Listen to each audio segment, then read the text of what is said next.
کیا بیوی کے مرنے کے بعد شوہر اس کے لیے نامحرم ہو جاتا ہے؟ اصل میں اس کو سمجھنا ہے، چونکہ نکاح آپ کا جو ہوا وہ ایک تعلق جو آپ کا اس کے ساتھ بندھا، اب وہ وفات پا چکی ہے، تو اب آپ اس کے برہنہ جسم کو، برہنہ کا مطلب اوپن نیکڈ، ننگے بدن کو ہاتھ نہیں لگائیں گے۔ آپ اس کو دیکھ سکتے ہیں، آپ اس کو کندھا بھی دے سکتے ہیں، کفن کے اوپر ہاتھ رکھ کے چھو سکتے ہیں، ننگے بدن کو آپ نے نہیں چھونا۔ یہ حکم شرع ہے۔ اس کا مطلب یہ کہ اب آپ کا وہ تعلق جو اس سے جسمانی طور پر دنیاوی زندگی میں تھا، اب نہیں۔ اب حکم بدل گیا، کیونکہ اس کی وفات ہو گئی، اس کے جسم سے روح نکل گئی، تو اب آپ کو وہ اجازت نہیں ہے جو روح نکلنے سے پہلے تھی۔ آپ کو بات سمجھ آ گئی ہوگی۔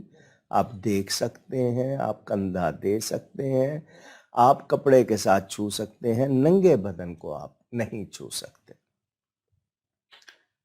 محمد طیب خان صاحب کا سوال کہ توبہ کرنے کا افضل طریقہ کیا ہے؟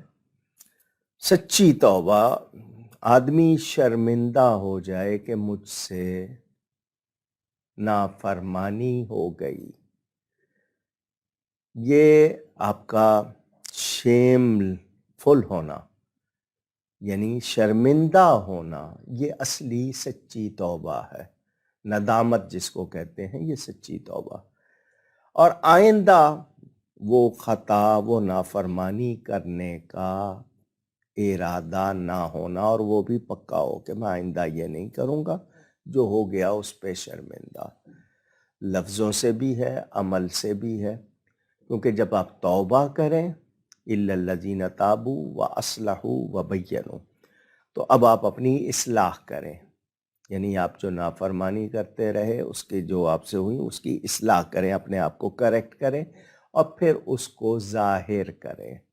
جتنے درجے کا گناہ کیا اتنے اس سے بڑھ کر نیکی کریں۔ یہ سچی توبہ ہوتی ہے۔ ہم زبان سے تو توبہ توبہ کہتے ہیں، لیکن دل سے نہیں کرتے۔